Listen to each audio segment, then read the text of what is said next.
Hey guys and girls, this is Gordon Overkill with the second episode in our current run of Dungeons of Dredmore with Gordon. Here he is, Gordon the Adventurer. Let's go for it.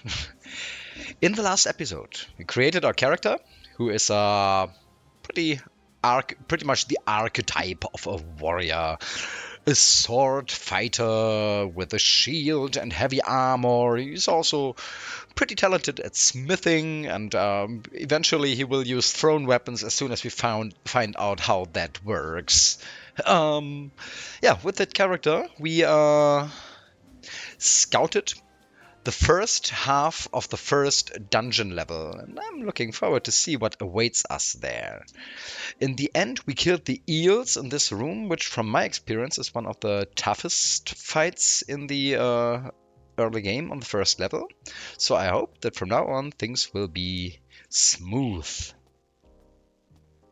Let me take a short look at the map. Up here we are. Okay, let's see if we can continue to the north. What do we have here? Chalk. I pick up these ingredients. Eventually we could use them. Plastic ingot, cool. You can also make plastic armor or weapons.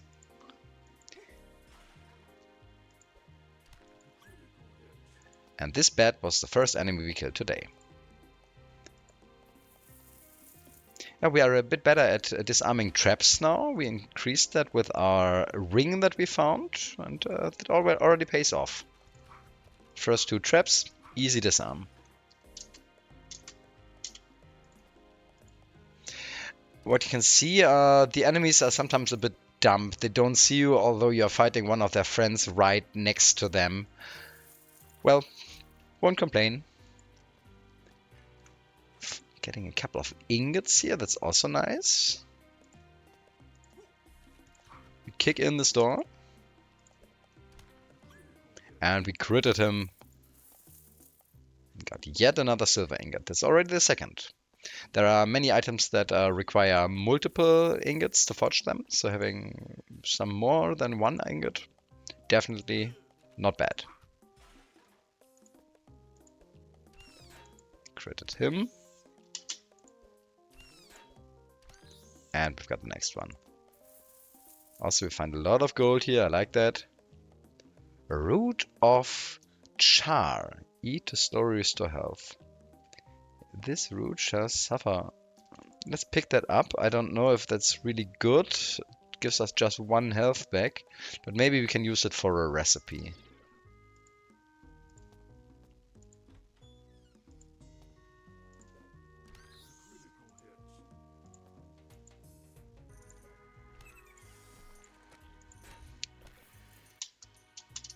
Now with this melee character, oh, you saw this Diggle just used its ability to crawl through the floor and suddenly appeared behind us. Verdant poison. This lush green poison seems to have filaments suspended in the fluid. Eventually we have to get rid of some of the loot we picked up, just because our inventory is limited.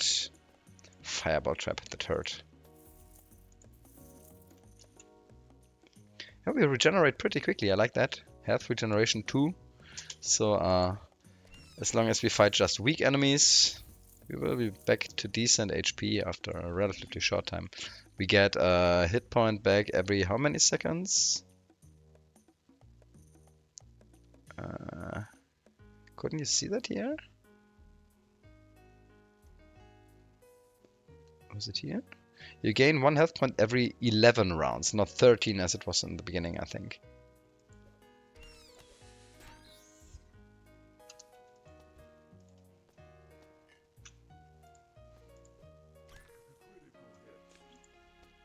Oh, it even goes further to the south here. Cool.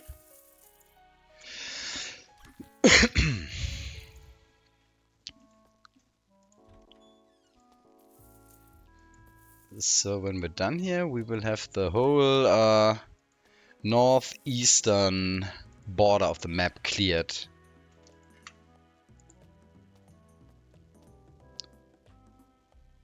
I would just eat this root. I don't like it being in the equipment.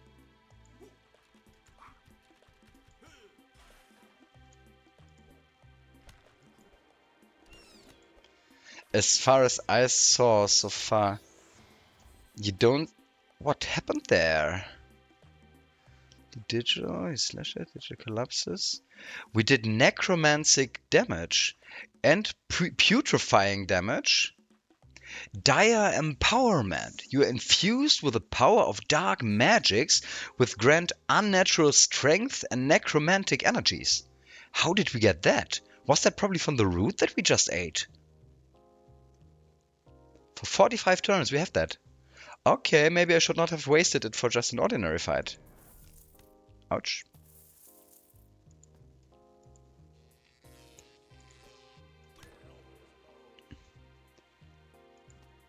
$23 HP we have.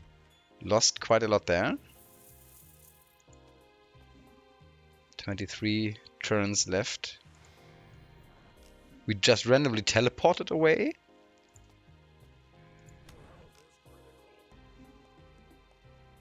Oh my god, we're at 7 HP now, we're on fire. Oh my god, that's not good. This is probably from this root. We need to regenerate quickly. Oh my god, we could die here. Potion of lively restoration. Let's drink that. And we died anyways in just one turn. Well, guys and girls, so it was obviously a big mistake to eat this root. Killed from a spell of mine. Yeah, it was our own spell that killed us. Okay, we learned one thing. That's the learning experience of a roguelike. You die a million different times and you try not to repeat the same deaths. I think let's just play the same character again. We were very early in the game when we died. So this is Gordon the Second. Yeah, the start was really good, and then we just died. We don't need this orb. The orbs are weapons for mages, I think. A wand of bling. The power of bling is not a power to be taken lightly. We picked that up too. And this time we start at the top side of the map. We can play a little faster this time because we already read a lot. Anyways, we'll definitely take these quests. You must use the item Ulkmak, the host of muffins, on the Mellow Shrine. Only then can Lord Dredmore's 63rd platoon, the Mountain of Tongue, be summoned and defeated. I really like these names. Hilarious. Anyways, we're level 1 again, so we need to be careful. Malachite. We try to play the beginning quickly, and we find a rough iron Hjalmar. A roughly crafted iron helm for a roughly crafted Viking warrior. It gives us a lot of block, 1 damage absorption. It makes us slower and makes our mana even worse than it already was. So it fits to our character. What's that up there? The skeleton. Unlucky, formerly living adventurer. A sad sight, suggestive perhaps of your own mortality. Quick, grab the loot. We already did it, we have the loot.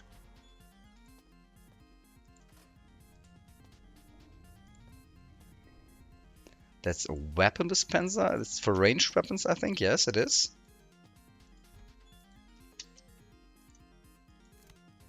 Oh, yeah, these traps.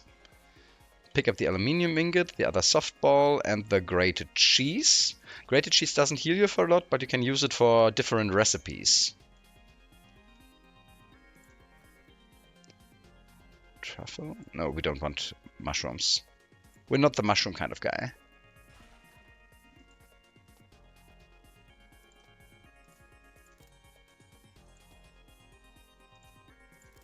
Ouch.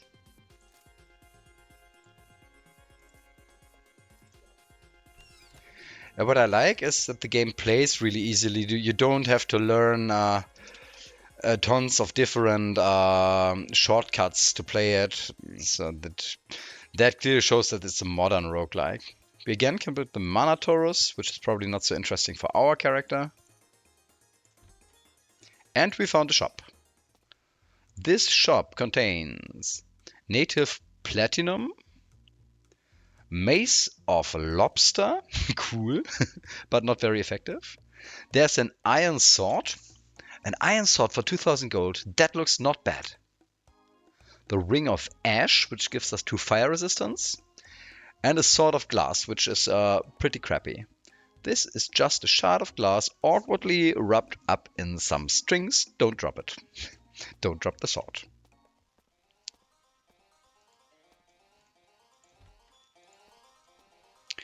The next shop right south of it has a cracked orb, a copper bolt, a rusty sword, which kind of sucks, a linen shirt, and flippy floppies. The flippy floppies?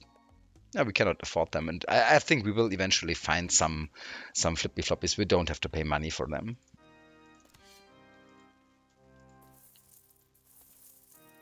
An iron ingot, and aged blue cheese. That's very good. The aged cheese, that's something.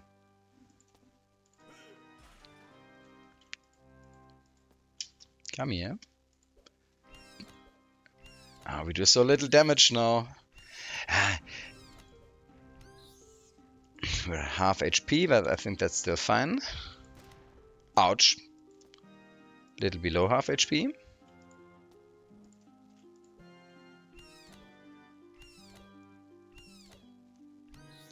Usually leveling up takes a little longer. Last time we instantly killed a very strong enemy, so we instantly leveled up to level 2. This time it's gonna be a bit more of a grind.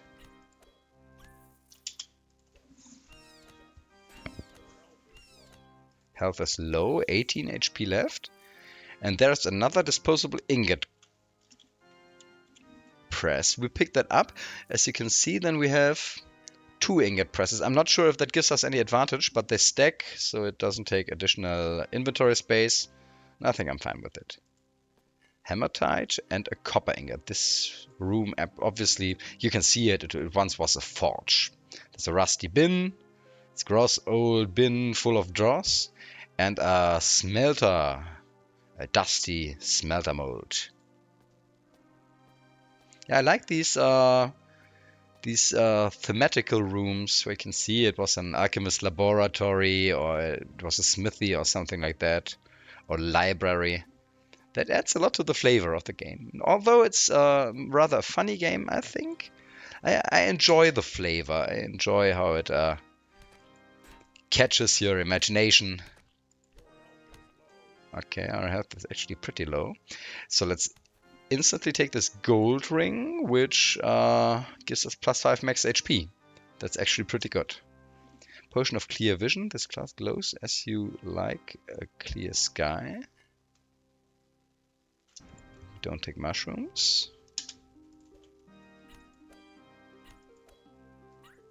I don't want to eat a piece of cheese now because we will soon level up, and the level up will instantly give us full HP again. Bolt of mass destruction. Bolts are not interesting for this character. There's another rough iron Hjalmar. It's a little sad that we found the same item twice. Haha, he stepped on the trap for us. The other trap also helps us against the enemies. And we level up. Woohoo! It's dangerous to go alone. Take this. Just like last times, we will learn Lichtenauer's Overhaul first, because at the moment our damage is definitely too low. We need to kill these enemies faster.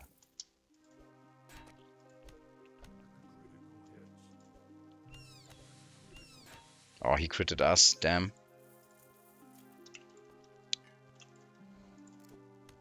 The trap. This trap. Come on. Got it, finally.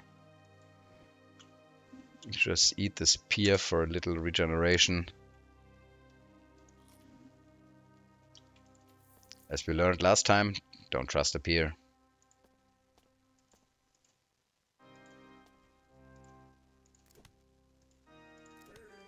Oh, we're not so lucky with the traps so far. Lockpicks, nice. Old cheese, nice. Where's the trap from this gargoyle? Did we already? Probably already found it. Oh my god. That's death. A terrifying, phantasmal reaper with a menacing scythe. This monster's trying to kill you. Easy target curse. Yeah, he does very necromantic damage to us, but we killed it. Excellent. This guy poisons us again, but we managed to kill him. Perfect. Smoked apple wood cheddar cheese. That's actually pretty nice cheese. 16 HP.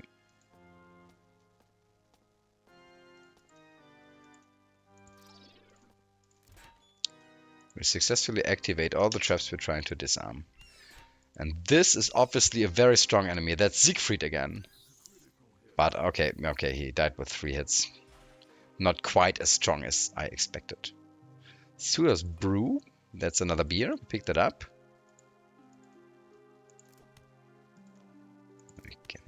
Tons of damage from these traps. What's that? We've got a 45% chance to disarm them. The dimensional key bears a mysterious legend. Property of Sardoriam the Necronomico. Whatever. Amateur wine tasting enthusiast. Rates astronomical. Pick the dimensional key widget on your status bar to visit your personal pocket dimension. I never did that. I found these pocket dimensions several times, but I did not see what they do. So let's do that now. Enter the pocket dimension. Obviously, here it is. And I think probably we can just drop stuff here. Like, for example, we can drop here our leather armor and get it back when we need it. Probably that's it. Let's leave the dimension. Go back into the dimension. In 30 turns we can do that. Ah, that's nice. That's a possibility to retreat, but also to store items, I think.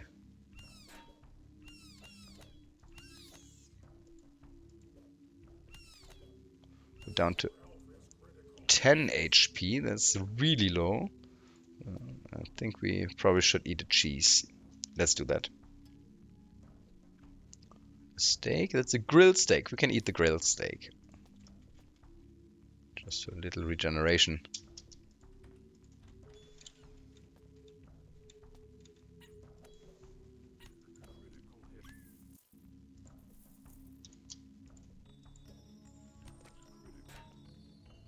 Let's also eat this pie.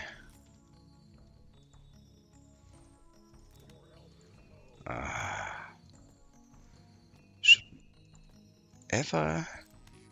Oh god. Oh, come on. Okay, we need to regenerate a little. Eat cheese. And we can now just digest, so we wait till we have regenerated to the maximum. But 8 experience points from this trap. Is the cheese worth 8 experience points? Is 8 experience points worth the cheese? Not sure. But well, too late to change it now. Silver ring gives us +4 magic. That's not exactly what we need, but well. We take it, Although we really don't use it at the moment.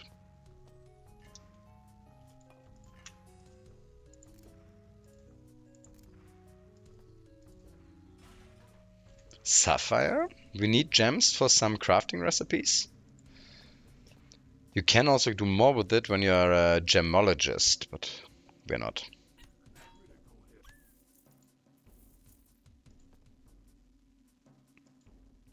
That's the trap. That's the trap too, I think, behind this door.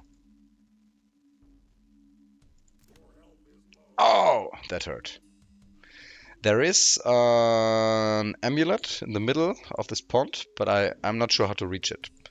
I found these rooms a couple of times. I did not get any means to get this artifact so far. Nah, or item. It's not a unique artifact. Potion of Purity. This small yellow potion fizzes quietly to itself with promise of clean slate. I think that gets us rid of negative effects. Keep in mind that we have it.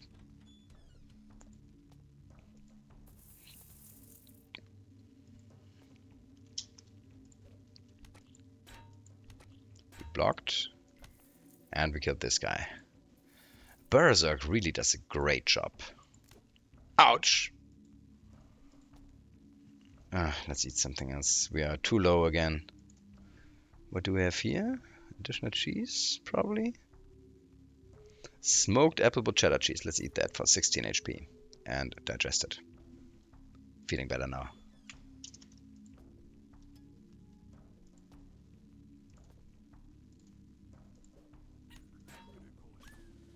And we level... Oh, should not have eaten the cheese. But we are a meddling kid again. More damage for assault. And we found a ring. This ring gives us... It's definitely better than the mana ring. It gives us +1 in asphyxiative for our ranged weapons. Asphyxiative damage is very hard to spell and is inflicted upon your opponent when your attack suddenly causes them to stop breathing.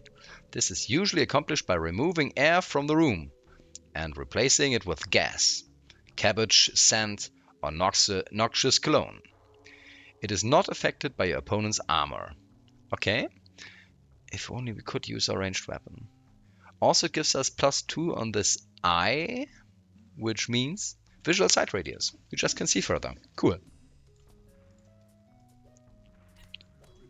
It's definitely a nice little gadget. The sight radius is probably more effective for us because we still cannot use our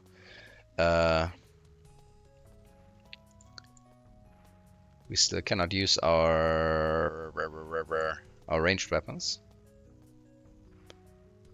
But for the next enemy, let's try if we can find out how it works. We need to throw boomerangs. Super sad if you have a whole set of boomerangs and you just don't throw them.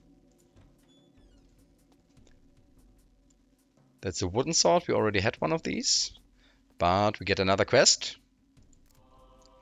You must use the item Mlocha, the calming will of the Mallow Shrine. On the Mallow Shrine. Only then can Lord Dredmore's 7th Regiment, the Charitable Legs, be summoned and defeated. Except, we'll do that.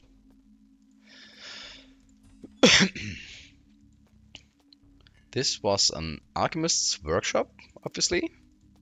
Lots of brimstone on the ground, couple of traps, and an emerald. The emerald is nice.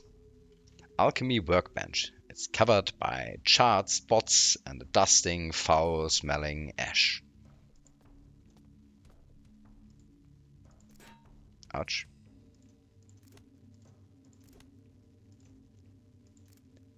At least 45%. Now, it is absolutely possible to miss it 3 times in a row, and in the long term, it will be fair, but sometimes it feels like you never succeed. So there's just one way to get further, which is to the south. We again find an anvil. Ouch. An anvil of Krong. And once again, since last time that worked pretty well, let's use our shield on it. Blessed be you, for Krong has added new powers to your artifact. Our shield does now give us toxic resistance. Toxic resistance is highly praised by those gourmands wishing to dine on the finest of goblin cuisine. Ah, nice. We take that.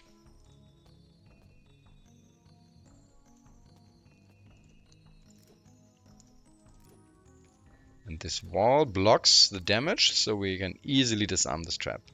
Perfect.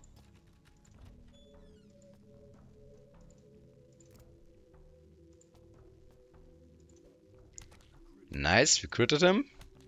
And the second hit finishes him off. And this time we find lutefisk. Lutefisk, a traditional Norwegian fish product, was invented by the Vikings as an easier way of instilling fear in their enemies than raiding and pillaging. It is traditionally inflicted upon young Norwegians by their grandparents and is described by one famous author as the world's largest chunk of phlegm. That sounds excellent. Let's pick up all the lutefisk. And we will summon it, we will sacrifice it eventually to the lutefisk god.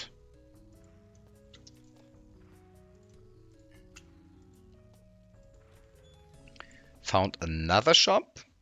This one has historically inaccurate Viking helm, which is an improved version of the rough iron Hjalmar.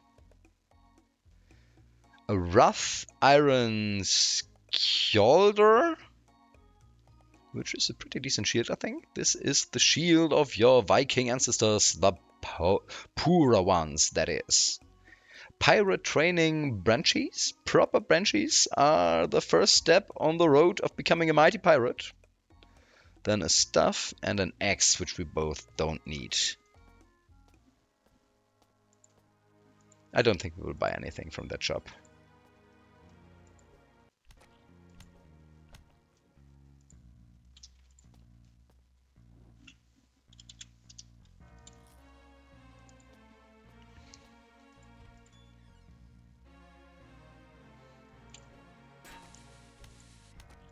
Come on, kill him. I think our asset resistance helps us a little bit in these fights. Oh no, we took the teleporter.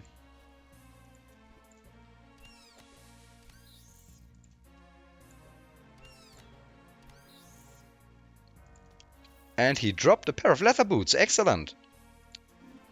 Here they are. Giving us a dodge chance and armor absorption. Perfect. Anyways, we'll instantly teleport back. We will do that systematically.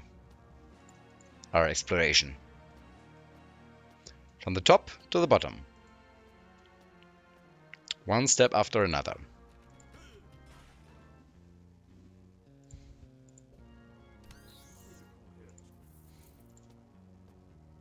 There's a bolt shop.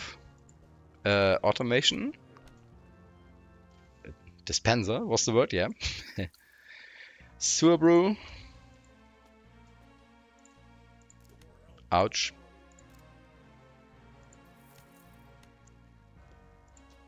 Let's go down. Kill this sicky diggle. Can we open the Uber chest? We cannot. I'm not 100% sure what we need to open Uber chests. What I do know is that we will never leave this statue unharmed.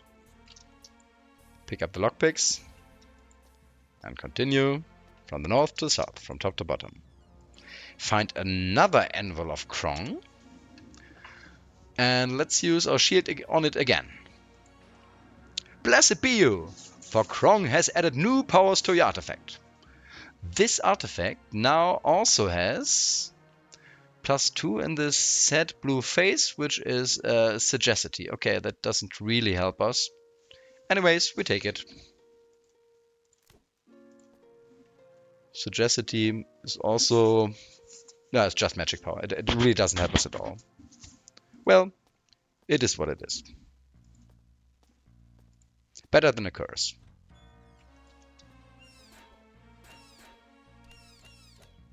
We're down to 18 HP. Let's be a little careful now.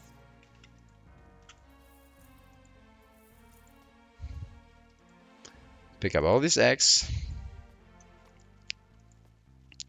We might eat something. Not the lutefisk. Eat the bread.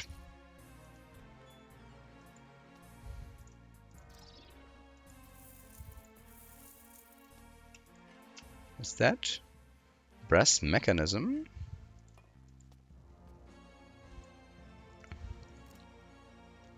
Okay, here we are. Let's go to the left first, see what we have here. Just a blobby and some gold.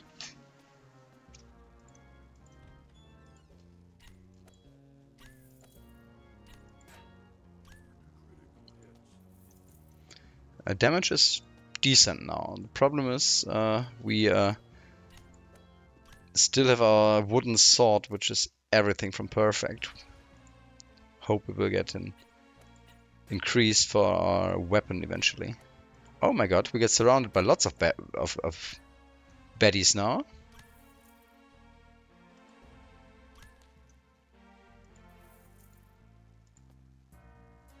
And they try to retreat. They realize that they have started to mess with the wrong guy. Gordon the Second. There's nobody to fool around with.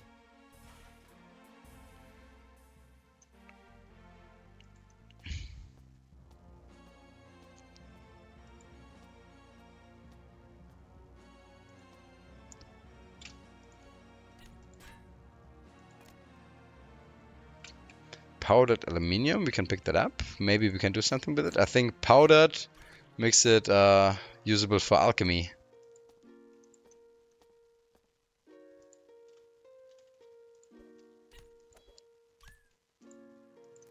Ouch. Ouch.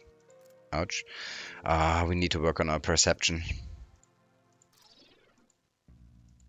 Just to increase our handling of these traps a little bit.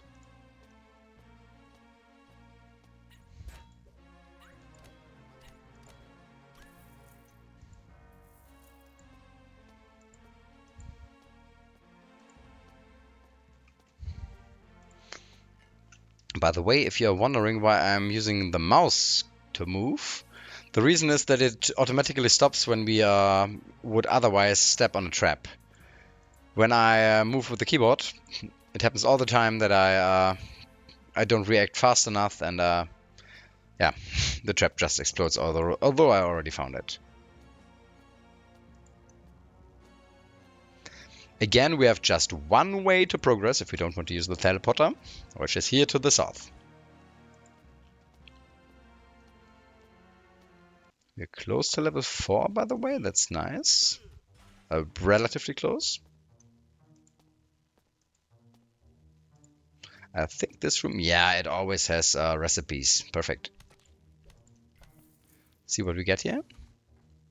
A dwarven landmine. You can also craft your own traps. A molten orb. And a voltaic potion. Okay, that's nothing useful for our character. Let's pick up the tin ingot. That's something at least. Ah yeah, seeing these boomerangs on the ground, we need to find out how to use the boomerangs. Shift 1. Isn't it that? 1. Right click. Right click on the boomerang. Doesn't work. How could that be? Let me read it again. This is your belt. Crossbow ammunition, thrown weapons and wands must be placed here to be used with a right click. Other items can also be held in your belt for convenient. Yeah, used with a right click. Right click. I right click it. And nothing happens. I right click the enemy. Oh, and we throw the boomerang! Nice! That's how it works. We have to right click the enemy, not ourselves. Oh, did you see that? We threw boomerangs. How great is that? Also, again, we failed to disarm any trap. And I think we just killed ourselves again. With the trap. Ah, guys! I was so overwhelmed by the sensation of throwing boomerangs that I didn't watch our help after the first time we stepped on the trap. Anyways, I hope you enjoyed this episode where you saw 2 dead Gordons in one episode. Ain't that something? Well, that's our second episode playing Dungeons of Dredmore. In the next episode, I will seriously try not to die so I can show you the second level of the dungeon. Until then, bye everybody.